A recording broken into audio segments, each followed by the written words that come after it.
The email arrived at 3:47 a.m. on a Wednesday morning.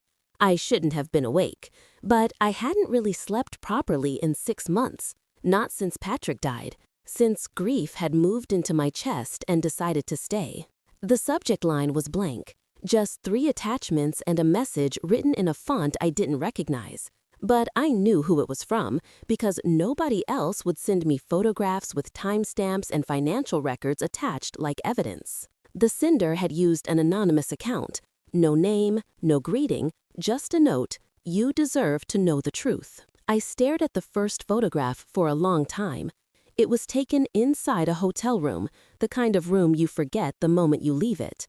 The woman in the photo was Rebecca, my daughter-in-law, Patrick's widow, the woman who had spent the last months weeping publicly about her lost husband while privately dismantling her legacy. She was kissing a man I recognized instantly, Michael Hartley, the estate lawyer, the man Patrick had trusted completely, the man who had been handling the will, the trust, the foundation, the man who had been at my house 3 days after Patrick's funeral, briefcase in hand, ready to help Rebecca understand her new responsibilities. I set the email aside and didn't look at it again for an hour. Then I opened it again. Then I walked to the kitchen and made tea. Then I came back and read the message one more time. "Her affair started 2 weeks before your husband died," the anonymous sender had written. "Michael has been helping her restructure the estate in ways that favor her. He's also been stealing from the foundation. The financial records are attached. I suggest you verify them with an independent accountant." Who sends something like this? Who risks their own position to expose someone else's crimes? I didn't know, but I knew I had to do something with this information. I couldn't pretend I hadn't seen it. I couldn't pretend I didn't know. My name is Marietta Sloan. I'm 67 years old. I was married to Patrick Sloan for 43 years, and I have never cheated on anyone, lied to the IRS, or betrayed someone who trusted me. These are not achievements. These are just the baseline of how I was raised. Be honest, be loyal, keep your word. Patrick built a life on those values. We built a foundation together, not just a charity organization, but an actual legacy. Something that was supposed to outlive us both. Something that was supposed to matter. Rebecca married Patrick when she was 32 years old. Patrick was 58. I was fine with it. I'd learned a long time ago that my son's romantic choices weren't my responsibility. She seemed reasonable. She had a job. She seemed to love him. And then Patrick got sick. The diagnosis came on a Tuesday. Stage 4 pancreatic cancer. The kind they don't catch until it's already too late. The kind that gives you maybe 6 to 12 months if you're lucky. Patrick was not lucky. But in those final months, Rebecca suddenly became indispensable. She took a leave from her job at the marketing firm. She was there every day, at the hospital, at home, making sure he took his medications. She was doing all the things I was doing plus 10 more things I hadn't thought of. She was better at the public side of dying than I was. I had been a private griever. Patrick and I had talked about death in abstract terms in the quiet hours of the night. But Rebecca, she organized support groups, she managed the visitors, she made sure everyone knew exactly how serious things were. Looking back now, I wonder if she was staging a performance, or maybe she genuinely cared. I honestly don't know anymore. Patrick had been particular about one thing. He wanted Michael Hartley to handle the estate. Michael had been Patrick's lawyer for 15 years. They played golf together. They had dinner with us once a year. Patrick trusted him completely. "If anything happens to me," Patrick had said to me one night, 2 weeks before he died, "I want Michael to make sure everything is handled the way we planned it. I trust him more than I trust anyone." I remembered asking him why, and he'd said something I'll never forget. "Because Michael knows what it means to be loyal. He's been through 2 divorces and never once took a shortcut, never once played dirty. That kind of integrity is rare." I didn't know at that moment that Michael was already planning to betray that trust. I didn't know that Michael and Rebecca had been meeting at the Riverside Hotel on Tuesday and Thursday afternoons. I didn't know that Michael had been helping Rebecca prepare documents that would give her unprecedented control over Patrick's assets. I didn't know that my daughter-in-law and the lawyer I trusted were actively dismantling everything Patrick had built. All I knew was that I was tired. All I knew was that my husband was dying. All I knew was that I wanted to believe the people around us were good. The morning after I received the email, I called my oldest friend, Catherine. We've known each other since college. She's a retired accountant. I needed someone who could look at financial documents with a clear eye and tell me if what I was seeing was real. I didn't tell her everything over the phone. I just said I had some estate documents I needed reviewed, and could she do it quietly? "Come over this afternoon," she said. No questions. That's what friendship looks like at 67. I downloaded all the attachments the anonymous sender had provided. There were email exchanges between Michael and Rebecca. There were communications between Michael and outside accountants. There were records of fund transfers from the foundation's accounts to a private investment account registered in Rebecca's name. There was a hotel receipt from the Riverside Hotel dated just 14 days before Patrick died. There was a photograph of both of them checking in at the front desk. There was another photograph of them in a car together outside Michael's office building. I printed everything out. Then I deleted all the files from my computer. Then I printed it again. Catherine's house was exactly the same as it had always been. Tidy living room with oversized bookshelves, kitchen that smelled like coffee and old wood. We sat at her dining room table, the same table where we'd studied for our chemistry finals 50 years ago, and I spread the documents out before her. She didn't speak while she read. She just kept turning pages, occasionally reaching for her reading glasses, occasionally making a small noise that wasn't quite a sigh, but wasn't quite anything else. When she was finished, she took off her glasses and looked at me. "This is fraud," she said quietly. "Not all of it, not every line item, but this course structure here," she pointed at a particular transfer. "This is deliberately moving money out of a charitable account in a way that's explicitly prohibited by the foundation's original charter. Michael would know that. He wrote parts of that charter. He knows the restrictions." "How much money are we talking about?" I asked. "From what I can see, roughly $1.8 million over the course of 3 months. But these are just the transactions I can verify from the documents you have. There could be more." $18 million? My brain couldn't process that. So I just sat there and let Catherine keep talking. "Marietta," she said gently, "who sent you this?" "I don't know. You need to find out. Because whoever did this is either a saint or they're protecting themselves from something. Nobody sends anonymous emails about fraud without having a reason." I spent the next week trying to figure out who had sent me the documents. I couldn't access the anonymous email account. It didn't have any digital fingerprints I could trace. But I could reason about it. Who would have access to these kinds of files? Hotel records, fund transfers, confidential communications between Rebecca and Michael? The obvious answer was someone who worked with Michael or Rebecca, someone in Michael's law firm, someone who had access to the foundation's accounting, someone who had seen something they couldn't unsee. Someone like Ava Kendall. Ava had been Patrick's personal assistant for 12 years. She knew everything about his accounts, his communications, his plans. After Patrick died, Rebecca had let Ava continue working at the foundation, not out of kindness, but because Ava knew how to run the place. Rebecca needed her. But Rebecca was also cutting her out of every major decision. I called Ava's house on a Thursday evening. I didn't know what I was going to say. I didn't even know if she would take my call. But she answered on the second ring. "Mrs. Sloan?" She sounded surprised, which made sense. I hadn't called her since the funeral. "Ava, I need to ask you something, and I need you to be honest with me." Did you send me documents yesterday? Financial records, photographs, emails? There was a long silence. "If you did," I continued, "I want you to know that I'm grateful, but I also need to know why." "I can't talk about this over the phone," she said finally. We agreed to meet the next morning at a coffee shop far from Rebecca's office. When Ava arrived, she looked like she hadn't slept in weeks. She was thin in the way that people get thin when they're carrying too much stress. Her hands shook when she picked up her coffee. "How did you know," I asked her, that I needed those documents. Because I've been seeing things, she said quietly, for months now. Documents being moved, accounts being closed, money disappearing. And Michael, Rebecca's been meeting with him constantly. I saw her at the hotel once.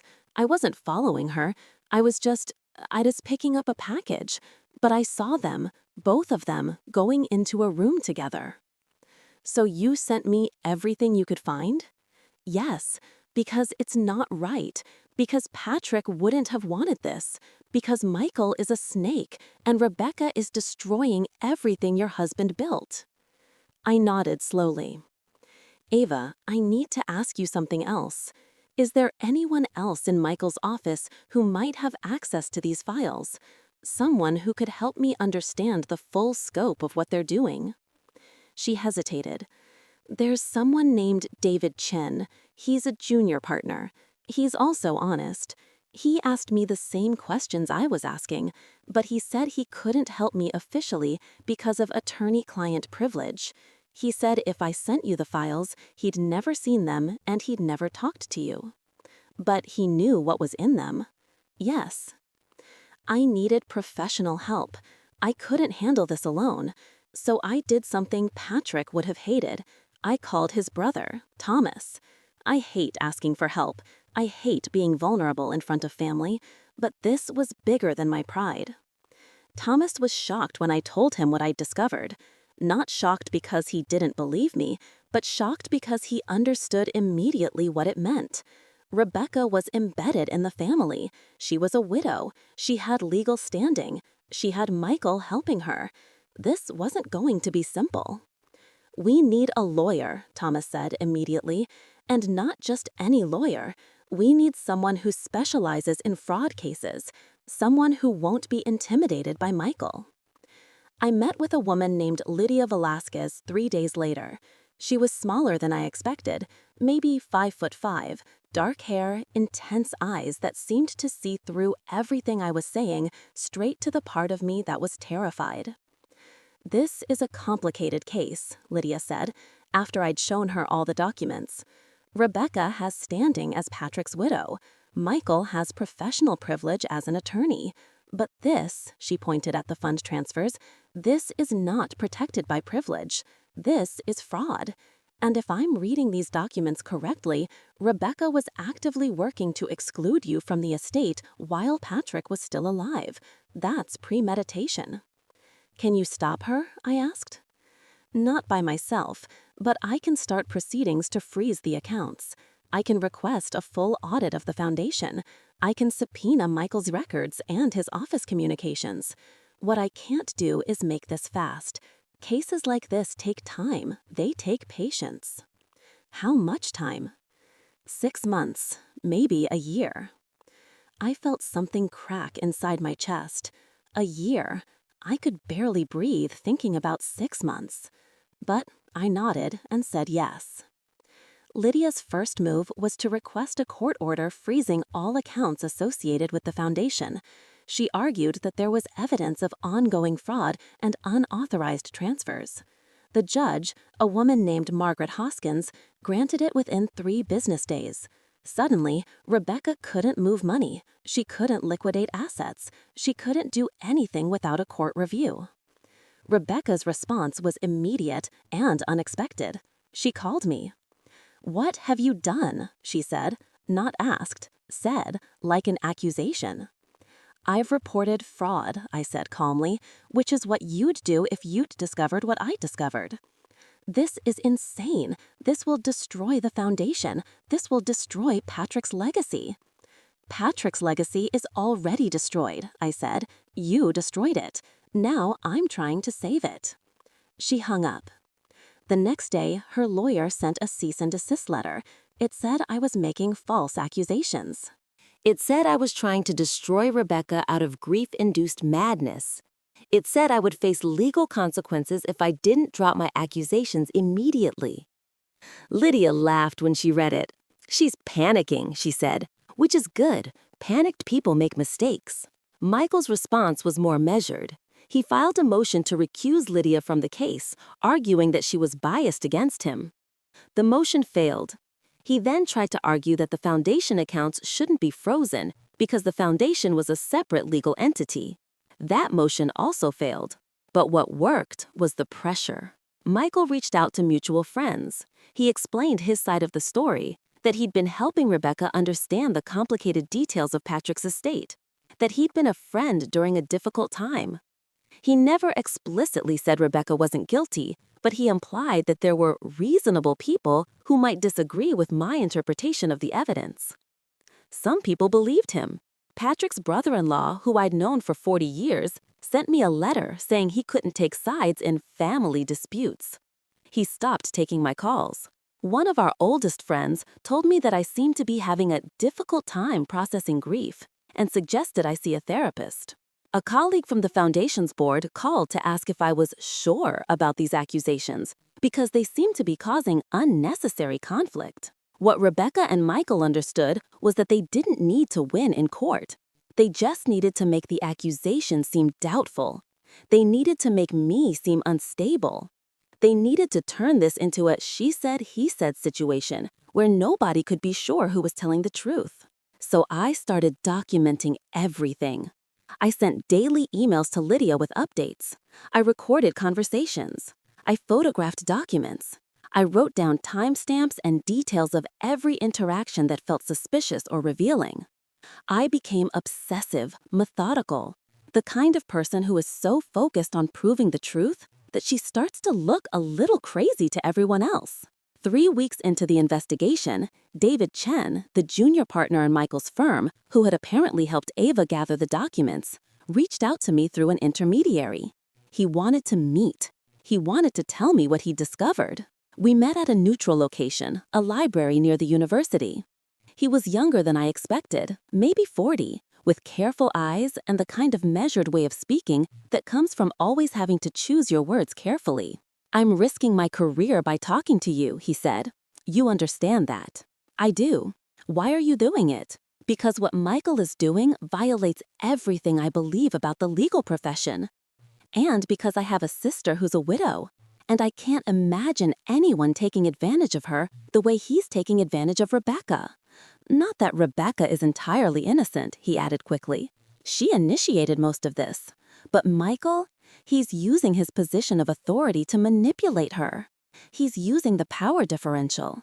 She's grieving and vulnerable, and he didn't finish the sentence. He didn't need to. "What exactly are they doing?" I asked. "Michael has been convincing Rebecca that the best way to protect Patrick's money is to put it into investment accounts that only Rebecca has access to. Accounts that are technically separate from the foundation. Accounts that are harder to trace. He's been telling her that you might try to contest the will, that the foundation might face legal challenges, and that this is the safest way to preserve Patrick's wealth. But it's not the safest way. It's a way to hide it. Yes, and once it's hidden long enough, once enough time passes and people forget about Patrick, Michael and Rebecca were going to quietly transfer the money into private accounts. They were going to make it seem like the foundation's investments simply underperformed. Nobody would question it. "How much money are we talking about?" I asked, even though I already knew the answer. Catherine had told me, but I wanted to hear him say it. "At least $2 million that I can directly trace. But there's probably more. Michael has access to trust accounts, private holdings, investment vehicles that I couldn't fully document without risking exposure. Why would Rebecca agree to this?" David hesitated. "Because Michael told her that you were going to come after her. That you would claim she was a gold digger, that you would try to contest the marriage itself. He convinced her that she needed to secure Patrick's wealth before you could take it from her. He made her afraid of you. And I believe that," I said quietly. "When I first saw the evidence, my first thought was that she was guilty, that she was a villain. I never considered that she might be a victim too." "That's because she might be," David said. "I'm not excusing what she's done. She chose to help him hide the money. She chose to lie to you. But she didn't create the fraud on her own. Michael led her into it.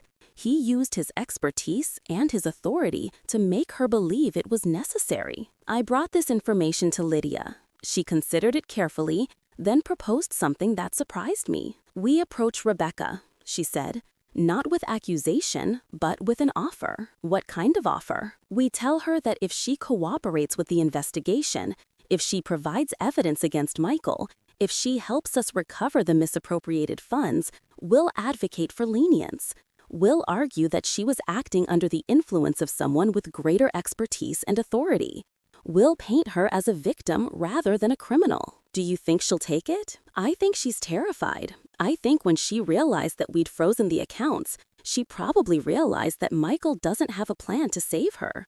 I think she's realizing that she's alone. So yes, I think she might take it." We were right. Rebecca took the offer. She agreed to cooperate in exchange for immunity from criminal prosecution. She provided Michael's email records, showing him explicitly instructing her to sign certain documents and move certain funds.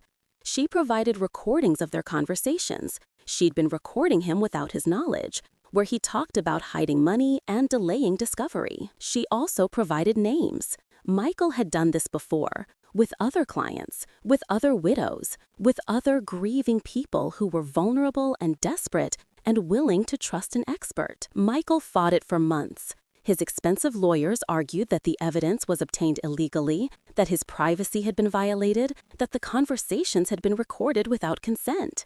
But Michael lived in a state where you only needed one party to consent to a recording, and Rebecca had consented. The investigation expanded. His law firm suspended him. The state bar opened a case against him. Lydia, working with prosecutors, built a case so solid that eventually Michael had no choice but to accept a plea deal. He pleaded guilty to fraud, money laundering, and conspiracy. He would serve 3 to 5 years in federal prison, he would repay the misappropriated funds with interest, and he would surrender his law license. When I heard the news, I didn't feel victorious. I felt tired. Rebecca and I didn't become friends, but we did have coffee once, a few months after Michael was convicted. She was a different woman than she had been. Or maybe I was finally seeing the real version of her. She was humbled, she was ashamed, but she was also honest in a way I hadn't expected. "I convinced myself that I was protecting your husband's legacy," she said, "but really I was just afraid. Afraid that I wouldn't be taken seriously as his widow. Afraid that people would think I married him for money. Afraid that I'd lose everything." "You almost did," I said. "I know. If Michael hadn't been so greedy, if he hadn't tried to set up additional accounts for himself, you never would have gotten the anonymous tip.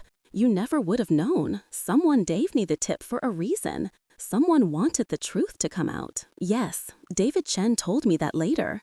He said he sent it to you because he couldn't live with himself otherwise, because his sister had been taken advantage of by her husband's lawyer years ago, and nobody had done anything about it.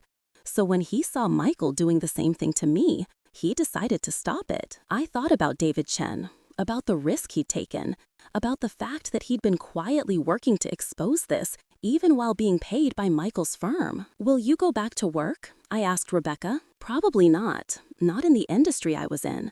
I'm thinking about something different, something that matters more." She paused. "I'm thinking about helping other widows navigate estate issues." Helping them understand what's happening so they can't be taken advantage of. I know that sounds self-serving, like I'm trying to rehabilitate my image. Maybe, I said, or maybe you're trying to prevent someone else from making your mistakes. The foundation recovered most of the money. Not all of it. Michael had already invested some, and the returns were uncertain, but enough to continue our work. Patrick's original vision remained intact, at least financially. But something had shifted. Trust is like that. Once it's broken, you can repair it, but the breaks always show. I stepped back into a more active role at the foundation. Rebecca did not. She had spent some of her settlement, a relatively small amount that she'd negotiated with Lydia, on a small office space where she now provides pro bono services to widows dealing with estate issues. Every time I hear about her helping someone, I think about how betrayal and redemption are sometimes flip sides of the same coin. She betrayed Patrick's trust. She betrayed my trust.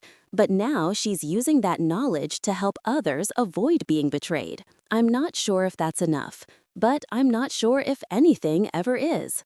A year after Michael was arrested, I went back to the community garden that Patrick had helped establish. The daffodils had bloomed and faded. The tulips had done the same. Now the roses were starting to open. I stood there for a long time, not thinking about much of anything, just being present in the place where Patrick had spent time doing something he loved. A young woman approached me. I didn't recognize her at first, but she introduced herself and told me that she had been one of Patrick's scholarship recipients years ago. She was now working as a teacher. She was bringing her daughter to the garden for the first time. I wanted her to see where her grandfather helped with plants, she said. Patrick didn't have any biological grandchildren, but he had thought of his scholarship students as extensions of his legacy, so he had loved this small girl as if she were his own granddaughter. He would have liked that, I said. After she left, I sat on the bench that Patrick and I had donated to the garden. It had a small plaque on it, in memory of those who plant for a future they may never see.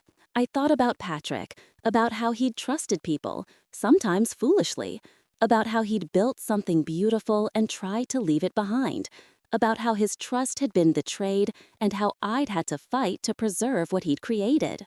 I thought about Rebecca, who had chosen betrayal and then chose, eventually, to help others avoid betrayal. I thought about Michael, who had used his intelligence and authority to commit fraud against vulnerable people. I thought about David Chen, who had risked his career to expose the truth. I thought about myself, sitting on a bench in a garden that my husband had helped create, feeling finally like I could breathe again. Patrick used to say that legacy wasn't about money or buildings or endowments.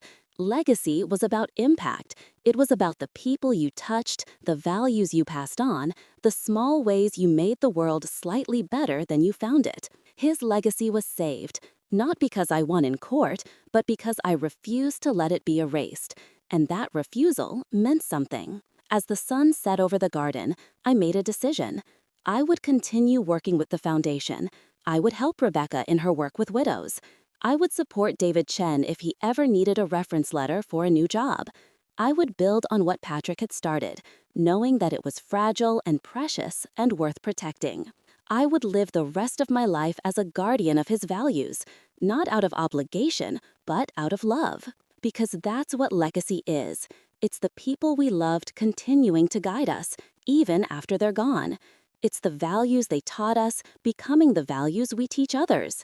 It's the small ways we honor their memory by living the kind of life they would have wanted us to live. I stood up and walked out of the garden as the light faded. Behind me, Patrick's bench sat solid and true, waiting for the next person who would sit on it. And remember that planting for a future you may never see is not a burden, it's a privilege.